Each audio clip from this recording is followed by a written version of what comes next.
Olá, a aula de hoje é sobre conversores digital analógico, DACs. Este aqui é o sumário da aula de hoje. No mundo real, os sinais e processos físicos são analógicos. A forma natural de processamento dos sinais é no domínio analógico. Os sinais podem também ser processados no domínio digital, usando um computador. Isto obriga à conversão prévia dos sinais do domínio analógico para o domínio digital e vice-versa. Os sinais no domínio analógico são contínuos nas amplitudes e no tempo. A resolução em amplitude é infinita. Relativamente aos sinais no domínio digital, estes são discretos nas amplitudes e no tempo. A resolução em amplitude é limitada pelo comprimento das palavras binárias usadas para representar um valor analógico. O diagrama de blocos da figura refere-se a um conversor digital analógico ou DAC de N bits. Possui uma saída analógica Vout, possui N entradas digitais e possui uma tensão de referência para ajustar a tensão de fim de escala. Considerando um valor de fim de escala fs e um número genérico de n bits, o número total de tensões na saída produzidas por um DAC é 2 levantado a n. A diferença de tensões para palavras binárias consecutivas é o valor de fim de escala dividido por 2 levantado a n. O valor máximo analógico na saída é o valor de fim de escala menos o ΔV anterior. Podemos ver aqui um exemplo para um conversor digital analógico de 3 bits. Para um valor de fim de escala genérico, o valor máximo é 7/8 do valor de fim de escala, sendo este ΔV, o ΔV aqui no ponto 2, o valor máximo é o valor de fim de escala menos este ΔV. O valor mínimo na saída do DAC é sempre 0 volt. O valor máximo também pode ser expresso em termos do número de bits e do valor de fim de escala pela expressão 2 levantado a n menos 1 dividido por 2 levantado a n vezes esse valor de fim de escala. Considerando um valor em decimal referente ao valor digital a converter, a tensão analógica para esse valor digital com o correspondente decimal é o valor decimal vezes a diferença ΔV considerada. A diferença ΔV são tensões consecutivas para palavras binárias consecutivas. É a diferença dessas tensões. O que se observou anteriormente, a partir da expressão, é que a tensão de fim de escala nunca é atingida. Isto é, a tensão máxima na saída de um DAC é sempre menor que o valor de fim de escala Fs. Além disso, aqui a figura ajuda a perceber que se o n aumentar, a diferença ΔV para valores adjacentes das palavras binárias diminui. Por exemplo, aqui temos um ΔV para palavras binárias de 3 bits, o ΔV para palavras binárias de 4 bits, para o mesmo valor de fim de escala será o ΔV anterior sobre 2. Portanto, podemos dizer que aumentando o número de bits, a tensão V máxima vai se aproximando do valor de fim de escala. Podemos ver aqui na figura a constituição interna de um DAC. Ele é constituído por um registro de entrada que memoriza a palavra binária durante uma conversão. O sinal de strobe é usado para dar ordem de memorização da palavra binária na entrada e a saída irá manter-se inalterada até à ocorrência do próximo sinal de strobe. Seguidamente, existe um conjunto de chaves eletrónicas que devem possuir capacidade para reencaminhar tensões analógicas, usam uma tensão de referência para gerar um conjunto de tensões a aplicar à rede de resistores a jusante. A limitação de rapidez é imposta pelas chaves com capacidade de reencaminhamento analógico. A rede de resistores, em conjunto com o buffer, define o valor analógico de saída Vout. O buffer, ou circuito tampão, resolve o efeito de carga, isolando o DAC dos circuitos externos a jusante. Isto é, tudo que a gente possa ligar a jusante. Além disso, oferece a função de filtragem para suavizar a variação da tensão na saída. O primeiro DAC a ser visto é o DAC de resistores ponderados de N bits. Trata-se de uma configuração amplificadora somadora de ganhos pesados. É constituído por N resistores de valores R, 2R, 4R e assim sucessivamente. É constituído por N chaves comandadas pelos N bits DK. Portanto, por hipótese, vamos ver aqui esta chave como exemplo. Se DK for igual a 1, então a chave K liga a saída a VRF. Caso contrário, liga a saída à massa. A tensão na saída desta configuração eletrónica é dada por esta expressão. Só para se perceber um pouco como é que esta expressão é obtida, vamos considerar um destes bits genéricos, por exemplo, este primeiro. Portanto, aqui a contribuição do bit N-1 na saída será menos RF dividido por R vezes VRF vezes o valor do bit DN-1. Portanto, se o bit DN-1 for 0, a contribuição na tensão de saída é 0. Caso contrário, a contribuição na saída será menos RF sobre R vezes VRF.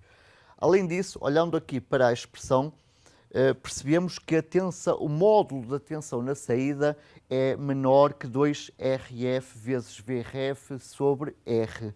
Portanto, o valor de fim de escala, menos 2RF VRF sobre R, nunca é atingido.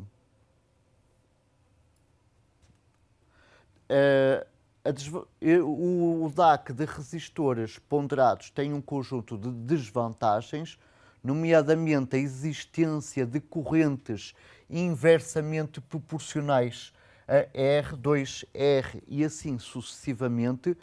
Isto resulta da necessidade de usar resistores de muito baixa tolerância. Isto é impossível de conseguir no fabrico de circuitos integrados usando polisilício de alta resistividade. Uma outra configuração conversora digital analógica é o DAC baseado em escada ou ladder R2R. Esta configuração requer resistores apenas de valores R e 2R. Como curiosidade, a resistência vista em cada nó XK é sempre igual a R e é independente do valor do bit dk.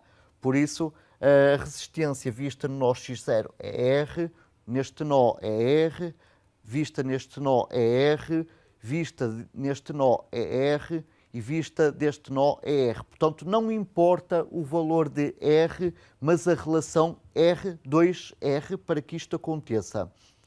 Bom, com dois valores é mais fácil garantir a precisão de R e de 2R usando técnicas especiais de fabrico de circuito integrado. Bom, para este DAC a tensão de saída é dada também, obtém-se de forma similar ao DAC de resistências ponderadas.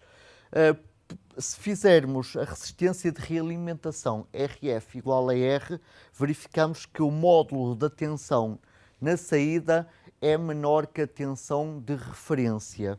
Portanto, neste caso, o valor de fim de escala é essa tensão de referência e, uma vez mais, nunca é atingido.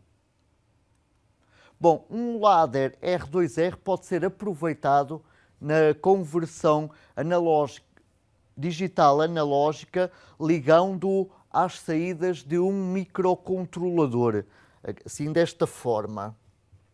Existem ladders R2R comerciais, por exemplo, a empresa TT Electronics fabrica ladders para conversores digital analógico de 8-bit, portanto, o dispositivo tem 20 pinos e ladders para conversores digital analógico de 8 bits, portanto, neste caso terá 16 pinos. Como características desta rede de resistores, possui uma tolerância de mais ou menos 2%, são fabricados encapsulados numa caixa QSOP. É possível ter-se dois valores de R e 2R, mais especificamente 10.000 e 20.000 e 25.000 e 50.000. Além disso, estas redes comerciais de resistores operam com temperaturas entre menos 55 e mais 125 graus centígrados.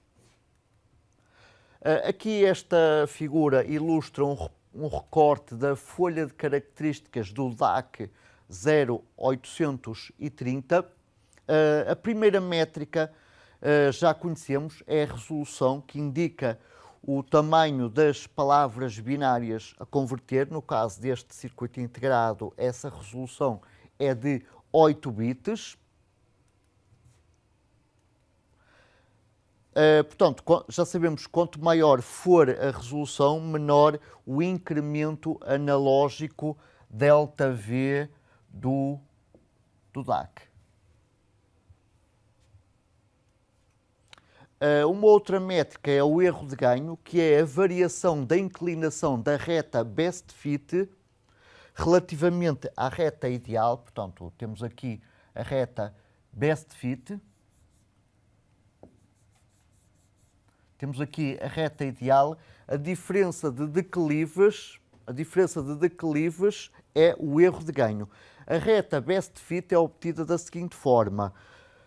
Aplicamos as diversas palavras binárias na entrada do DAC e medimos as tensões analógicas respectivas nas saídas.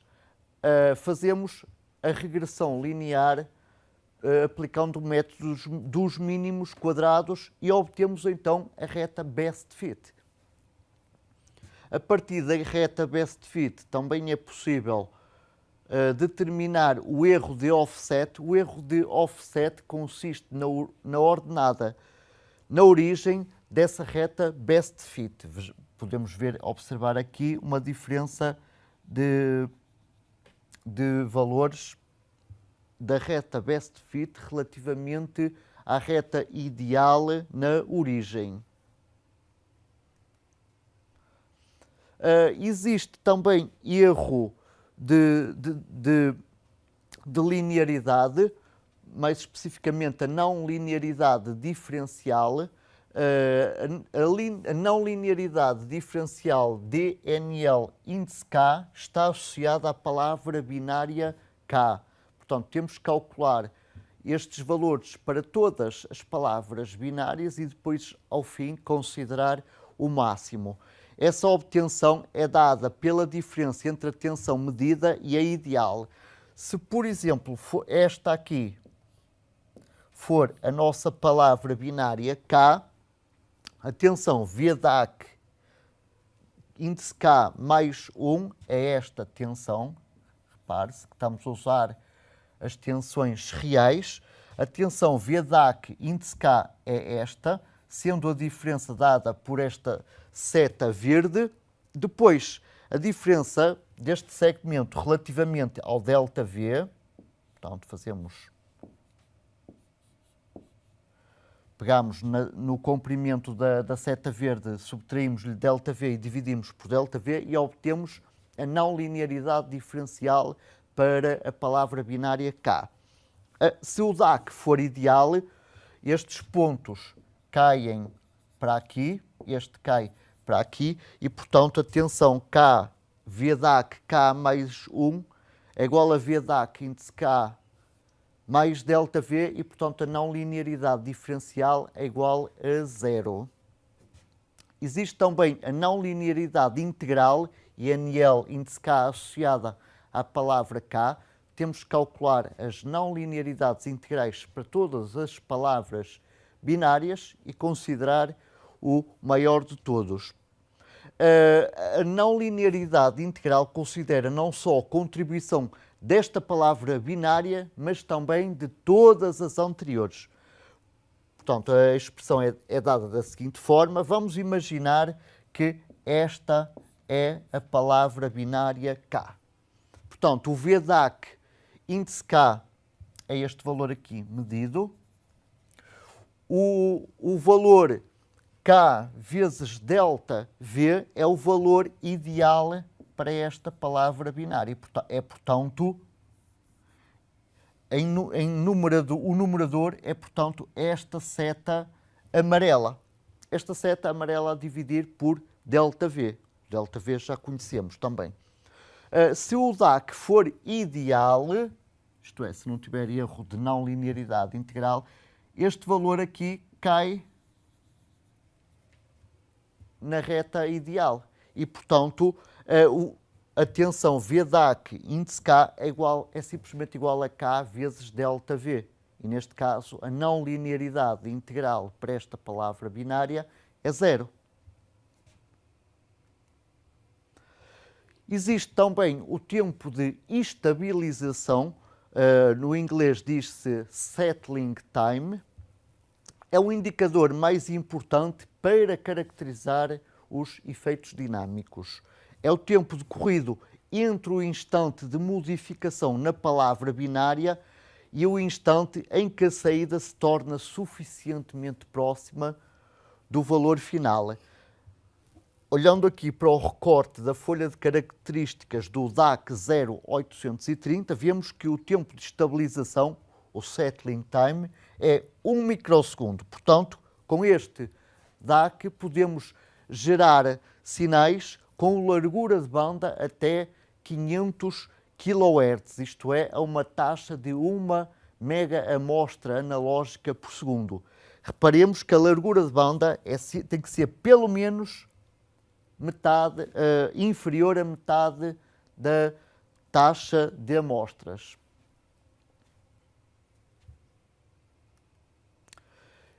A monotonia é um outro indicador, mas não é numérico. Portanto, em uma característica monótona, palavras binárias de valor crescente geram tensões analógicas crescentes, o que não acontece para esta palavra binária 100.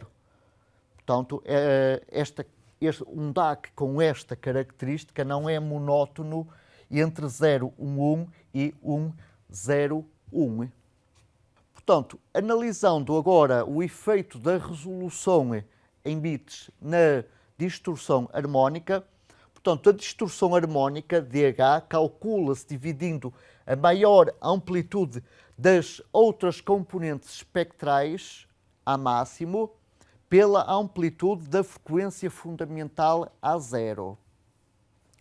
Portanto, matematicamente, a distorção harmónica é dada por A máximo dividido por A0, o que significa que em decibéis, a distorção harmónica em dB, é 20 logaritmo na base 10 da distorção harmónica dH, ou seja, a distorção harmónica em decibéis é 20 logaritmo de A máximo menos 20 logaritmo de A0. Vamos analisar esse efeito aqui considerando o exemplo de uma senoide a 8 Hz.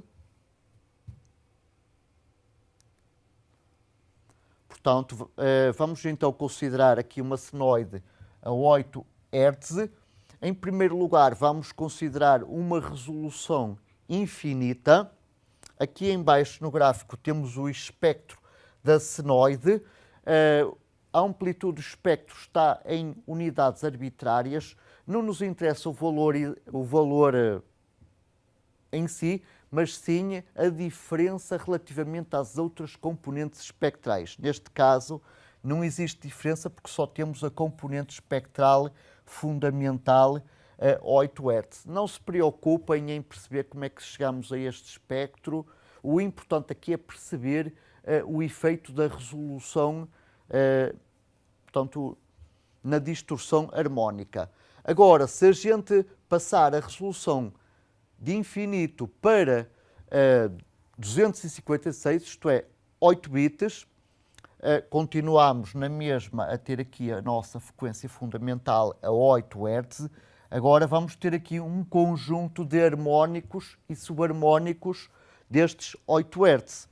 Portanto, vamos ver qual é destas riscas a que tem a amplitude maior e medir relativamente à nossa fundamental. E para esta resolução de 8 bits, isto é, 256 tensões analógicas, temos um espaçamento mínimo de 54 decibéis.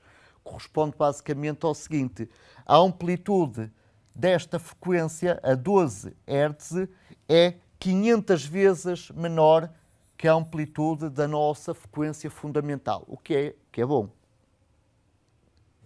Diminuindo um pouco mais a resolução de 8 para 6 bits, portanto, a distorção harmónica aumenta para 46 decibéis, portanto, esta componente espectral em 24 Hz passa a valer 1/200avos da componente fundamental, o que também é aceitável. Diminuindo um pouco mais a resolução, a distorção harmónica aumenta de novo para 34 decibéis e a componente espectral maior, que surgiu aqui devido à não linearidade do processo, é 1/50 relativamente à componente fundamental. Em determinadas aplicações ainda é aceitável. Reduzindo um pouco mais essa resolução apenas para 2 bits, essa distorção harmónica é de 18 decibéis, o que quer dizer que esta componente espectral a 40 Hz é tem 1/8 da amplitude da componente fundamental a 8 Hz. Fazendo aqui um resumo, podemos observar que à medida que a resolução vai diminuindo, a distorção harmónica vai aumentando, o que não é bom, como é evidente.